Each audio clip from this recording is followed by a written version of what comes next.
Bonjour et bienvenue sur France 24 et sur Radio France Internationale. Nous sommes à New York et notre invité pour une interview exclusive est le président de la République démocratique du Congo, Félix Tshisekedi. Et avec moi pour cet entretien, Christophe Boisbouvier de RFI. Monsieur le Président, bonjour. Bonjour, Monsieur Boisbouvier.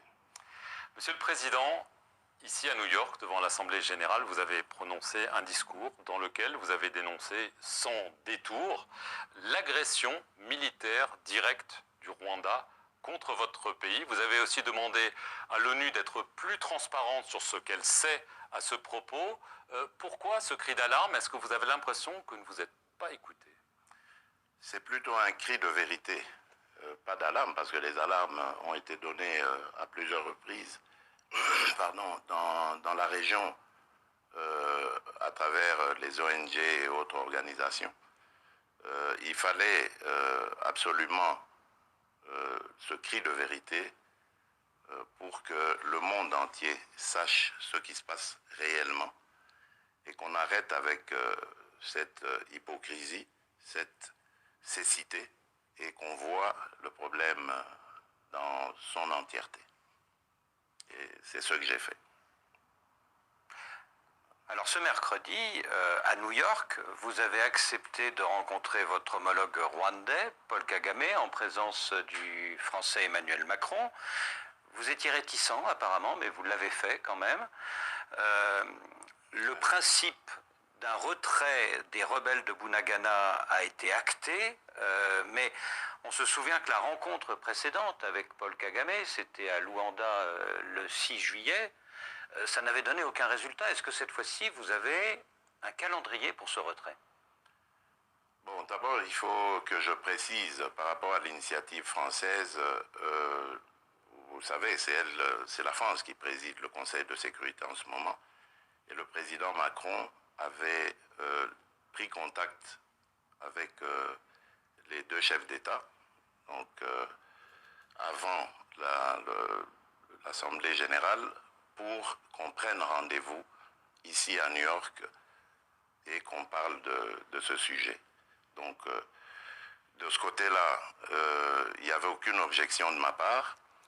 Et puisque je vous ai dit que mon but ici était de venir lancer un cri de vérité, j'ai continué sur cette même lancée dans cette réunion que nous avons eue autour du président Macron, le but étant d'obtenir dans un premier temps le cessez-le-feu et le retrait inconditionnel de Bunagana des M23, mais ensuite de rentrer dans le processus de paix tel que nous l'avons décidé à Nairobi, c'est-à-dire avec la fin, mais fin totale des violences à l'est de mon pays. Et bon, en termes de calendrier, il n'y a pas vraiment un calendrier précis, mais il dépendra du déploiement de la force régionale qui est en train d'arriver. Le Burundi est déjà là, le Kenya c'est pour bientôt, et la situation se clarifiera à ce moment-là. Alors, évidemment, la question qui se pose aussi, qui a été abordée lors de cette réunion, ce sont aussi les rebelles hutus rwandais du FDLR. Le Rwanda dit depuis des années, attention, c'est un danger pour nous, c'est une menace pour nous, et en plus, l'armée congolaise laisse faire, voire plus. Est-ce que vous vous êtes engagé sur ce problème, ou est-ce que vous pensez que c'est une fausse excuse du Rwanda?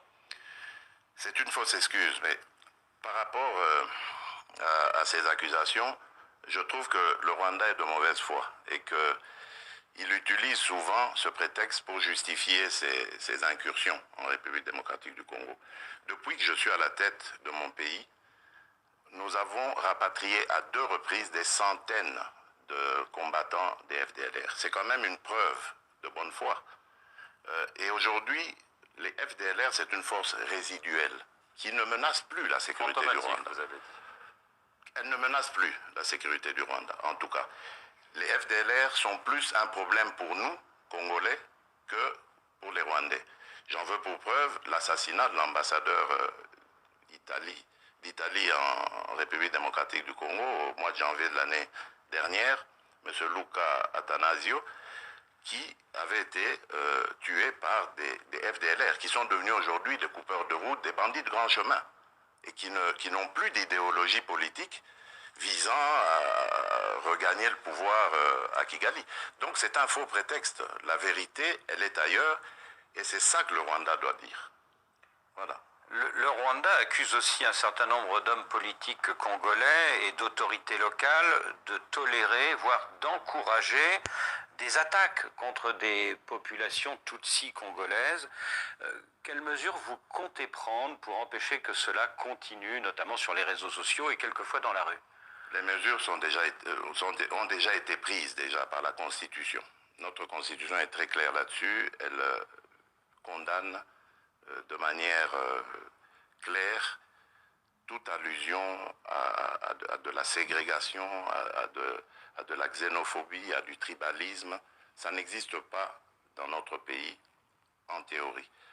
En pratique, lorsque c'est arrivé, parce qu'il y a eu quelques dérapages dans ce sens, à Kindu par exemple, nous avons immédiatement pris des mesures et sanctionné les coupables. Nous ne tolérerons jamais de discours séparatistes, ségrégationnistes, xénophobes contre quelque communauté que ce soit des communautés congolaises ou étrangères vivant au Congo. Donc, dans le Congo que je dirige, c'est un fléau qui est appelé à être éradiqué. Et quiconque va se faire le chantre de ce genre de discours sera puni et de manière très sévère. Donc de ce côté-là, je ne veux pas qu'il y ait d'ambiguïté. Je l'ai dit d'ailleurs du haut de la tribune des Nations Unies, le Congo n'est pas et ne sera jamais un État génocidaire. Alors, pour contrer les groupes armés qui sévissent dans l'est de la RDC, vous l'avez abordé tout à l'heure, vous avez accepté, avec l'accord de la communauté des États d'Afrique de l'Est, le déploiement d'une force multinationale dans la région. Il n'y aura pas le Rwanda. Non, oui. Il n'y aura pas le Rwanda, mais il y aura d'autres pays, vous en avez mentionné certains, mais il y aura aussi par exemple l'Ouganda, et on sait que lorsque l'Ouganda est rentré dans ces régions-là par le passé, elles ont laissé un souvenir, les troupes ougandaises ont laissé un souvenir parfois sanglant. Est-ce que vous ne craignez pas que la population n'accepte pas cela? Oui, c'est possible. Mais il faut dire qu'en ce moment, nous sommes dans des opérations mutuelles avec les forces ougandaises. Donc ça aurait été un petit peu hypocrite de dire que l'Ouganda ne vienne pas, alors que l'Ouganda est déjà présent en République démocratique du Congo et lutte à nos côtés pour neutraliser les ADF. Donc l'Ouganda sera là dans une moindre mesure par rapport au Kenya, au Burundi et à la Tanzanie par exemple, mais c'est parce que c'était déjà une réalité, c'était un fait qu'on ne pouvait pas nier. Alors quand est-ce que cette force sera totalement déployée et combien d'hommes seront sur votre sol? Mais je vous ai dit que la force est en train d'être déployée. Les Burundais sont là déjà dans le sud Kivu. Les Kenyans sont, à mon avis, c'est une question de jours. Ils vont d'ailleurs, pour votre information, entrer par Bunagana. Donc ça se déploie petit à petit en fonction des moyens aussi. C'est pour ça que nous étions ici aussi et que nous avons pris des contacts. C'était pour sensibiliser les bailleurs de fonds afin d'accompagner cette force régionale. Et donc si les Kenyans tombent sur le M23 à Bunagana, ben voilà, vous savez ce qui va arriver au M23.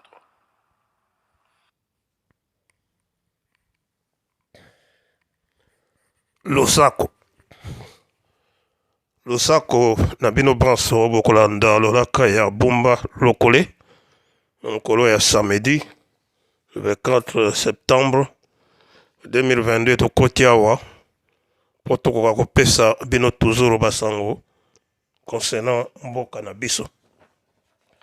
Topesi mbote na bandeko branso oyo basoutenaka lolaka ya Bumba Lokole, toyebi ke bozali ebele.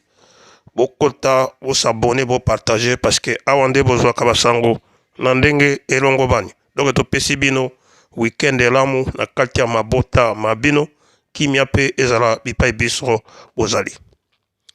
Tobosani te bandeko na biso ya mapinga oyo lolaka ya Bumba Lokole tangaka kombo na bango mikolo miso kaka ndenge boyebi lolaka ya bomba lokola ezali mpe lolaka ya mapinga oyo topesaka encouragement mingi na mapinga na biso mpo ete bakoka koyika mpiko bakoka kobatela ekolo na biso kote bazali kuna na sud mpe na nord kivu epai nini bazali kobeta monguna totombeli bango longonya mingi mosala monene epe kimia ezala epai ya mabota mabango oyo batiki bango na kati ya bandako na bango, c'est-à-dire que bafamille na bango. Bandeko tokoti awa parce que quelque part bandeko ba congolais bazali koloba biloba loba ebele. Nakanisi bolandi na ouvre des rideaux ya entretien ya président de la République. Bino bolinga te moto azali président na mboka na biso ezali Félix Antoine Tshilombo. Soko boko changer yango, bo changer yango, so pe boko zala na ba moyen ya ko changer, tozali ko talela bino. Président de la République batunye Christophe, est-ce que ozali ko s'alarmer na situation ezali na kati ya mboka na yo? Boyoka kindenga alobi, il s'alarme pas, mais azali nde ko tirer cri ya vérité. Mais pendant nini bino ba congolais oyo bozali na ba etando na bino na ba kati ya mokili mobimba ezala France ezala Belgique ezala États-Unis pendant nini bozali ko s'alarmer comme ça oh non Félix azali toujours na Kabila na Kagame aza ko sala tout wana linko la lisabiso pongi. Pourquoi vous allez ko s'alarmer? Pourquoi bokozwa courage ete ndenge bozwa ka courage na tango politique kanambe kazemberembe waza na kati ya kinga kati. Pourquoi vous allez s'alarmer tout le temps? Est-ce que vous allez s'alarmer vraiment bitumba ya mboka wana? Est-ce que vous allez kolinga vraiment que mboka na biso et koka kokangwama ou ezwa kimia? Soko Félix Antoine Tshilombo président de la République alinga lobabwe. Bolobi oh non. Makambo nyonso azali koloba ezali ya lokuta. O azali na Paul Kagame, o azali na Hippolyte Kanambe. Bobosani motoyo azali na Hippolyte Kanambe, obino baso boyebi Mate Fayulu o azali kwanga kaka bipai biso. Bolo baka biloko yote, toyebi te soko boza vraiment ba congolais. Yango nazali kosenga na bandeko oyo bazali kosenga epa bataillon Mbuza Mabe ke kolanda makambo ya Félix cité parce que nous allons benga Félix parce que quelque part bolingi ko respecter fonction oya azali na ngote yango biso to respecta ka fonction parce que zali fonction en mboka na biso to benga kae mokonzi ya mboka vous allez ko senga na lolaka ya bumba lokole oye kamba maka na bataillon Mbuza Mabe po ete akwa kotika ko soutenir président de la République obino vous allez ko benga Félix Antoine Tshilombo bande koto zali na kati ya démocratie. Mutu na mutu azali libre ya ko soutenir moto ya lingi. Na yipte soko bino nde boko ya pour changer idée ya bataillon Mbuza Mabe akoka kotika ko soutenir président de la République. Na yipte soko eloko nini yango bino bozali nango boko pesa na kati ya bumba lokole soko tolongwe ko soutenir mokonzi oyo azali ko kamba mboka na biso. Mais soko bino bozali na ba agenda na bino mosusu. Mais boloba yango ezali démocratie kaka ndenge na oti koloba wa mutu na mutu azali libre ndenge akoko sala makambo na ye ezala kateke mikromiso soko bokoti na lolaka ya bumba lokoletango bazolanda ba video na biso bokomelaka o bolobaka na bataillon Mbuza Mabe parce no longwa sima Félix aza ko soutenir Paul Kagame na kalisi ke bozali na eloko ya koloba te bozali toujours ko s'alarmer mais bozali na décision te ya kozwa yango. Bozala quand même na courage o ya vérité au président auti koloba wa yaza ko s'alarmer te. Azali nde ko pesa courage na ba congolais banso bozala sima na epo ete to ko sila na bato. Mais bino kaka makambo ya lokuta. Oh non, azako lo makambo ya lokuta. Bato banso azako sola na bango ezali kaka azali ko makambo ya lokuta. Botika mitema na bino e ya mabe. Nakanisi ke bozali na eloko ya koloba te yango bozali koluka na ndenge nyonso po ko déstabiliser quelques congolais mais ba déstabilisaka lolaka ya bomba lokolete oye kambamaka na bataillon Mbuza Mabe biso tozali bana mikete biso tozali bato landaka bilanda landa te soki tokoti toyebi biloko tozali kosala tobengisaki bino awa bino tozosala makelele awa boya awa bandeko na biso bapanafricanisme bango nyonso bazali kolobela makambo ya Russie bokimaki mbangu awa bokei besiko bokozonga boza koyebisa bataillon Mbusa Mabe longwa ko soutenir Russie aza koloba makambo lokuta azali toujours na Kagame bon soko bino bozali na Hippolyte Kanambe bosala na ye lolaka ya Bumba lokolo yebi ke Hippolyte Kazembere mboto ali kosenga mikolo miso awa bientôt bakokanga ye po boyeba ke lolaka ya Bumba lokolo ezali kosala mosala monene ezali kosoutenir mboka na ye pe ezali kosoutenir mokonzi oyo azali kokamba mboka wana bosala ba makambo na bino botika lolaka ya Bumba lokolo kimia akwa kosala makambo na ye ndenge alingi bitumba oyo bino moko bokota wa ce n'est pas Bumba lokolo moto abengaki bino bataillon Mbusa Mabe po bokwa kosala bitumba botiki bitumba oyo bokomi bato ya Hippolyte Kanambe bato ya Martin Fayulu azali kosala mabe mikolo miso ye wana na États-Unis akokutana na Paul Kagame toyebi te soki akokutana na ye pourquoi nakalisi ke bino banso boyebi parce azali koluka pouvoir azali koluka toujours atia mobulu na kati ya mboka na biso mais bobosana te ke Martin Fayulu akoki kosala eloko moko te ye wana akimi bandundu parce que ayebi kazali kosala misala mabe kuna Hippolyte Kanambe azali koutilize ye po ye pe autilize ba jeune oyo bazali kuna na kati ya bandundu kuna po batia mobulu kote bazali koegorge bato ekomi lokola système ezalaki na est ya mboka mais biloko mpona nini bozali koloba yango te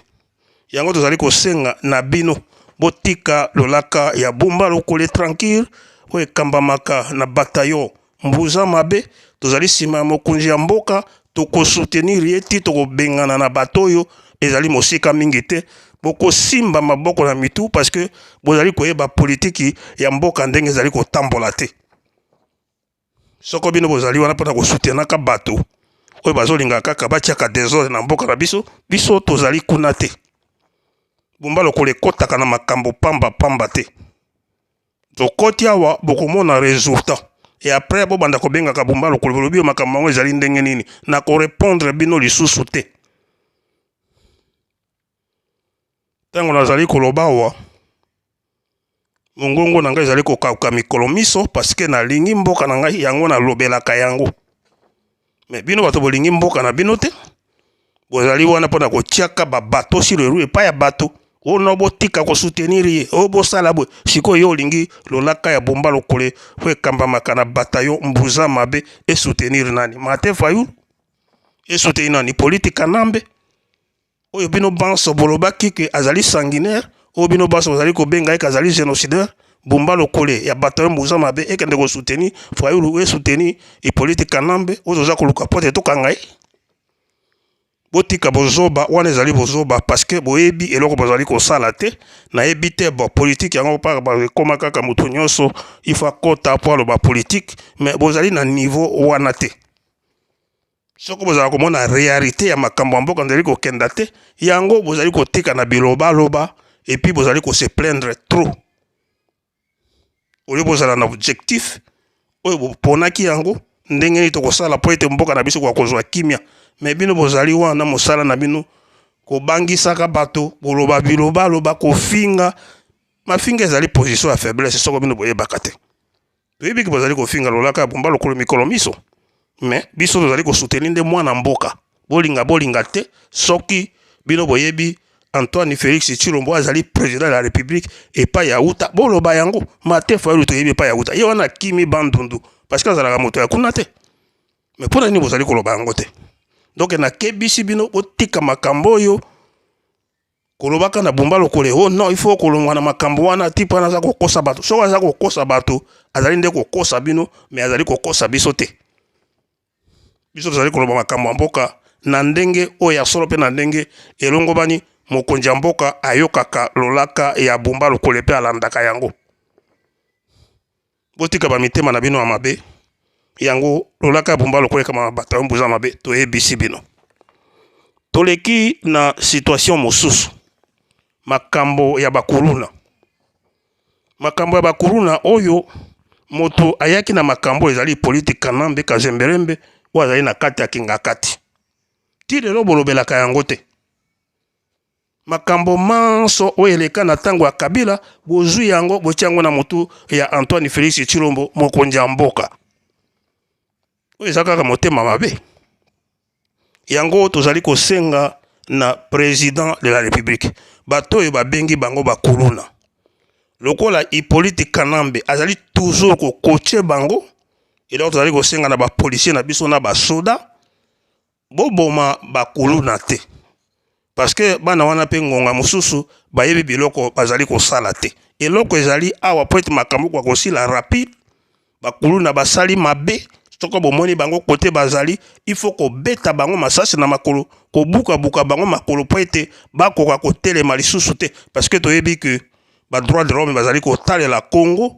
soko bayoki ke bobandi koboma bakuluna ekomema lisusu problème na kati ya mboka bosala sommation ndenge basalaka meme na kati ya mikili ya poto soko mbandi ya kimi babetaka ye masasi na makolo po bakwa kokanga ye yango tozali kosenga na bino basoda na bapolisier ya Congo bakuluna oyo bazali kotia désordre na mboka na biso mission ezali awa ipo kobeta bango masasi na makolo kobuka bango makolo tu soko akende hôpital soko aza na chance te bakoki kokata ye lokolo wana ekolakisa na bakongolais banso oyo bazali kosouffrir na makambo oyo po bayeba bango ke voilà omoni moto azali kotambola na beki wana azalaki kuluna babetaka ye masasi bakati ye makolo eloko tozali kosenga na bino po bosala po tosilisa mobulu na kati ya mboka na biso ki banditisme oyo Hippolyte Kanambe aya na yango na batuti rwandais po bakokolisa yango na kati ya mboka na biso tokokenda mosika mingi te na kalisi tokosuka wana ezalaki mwa coup de guerre oyo totaki kosala bandeko botika lolaka ya bumba lokole tozali na kati ya démocratie moto na moto akoki kopona eloko ye alingi donc totombeli bino samedi elamu na kati ya mabota mabino ezalaki lolaka ya bumba lokole ekambamaka na bataillon mbuza mabe moto na bino paso merci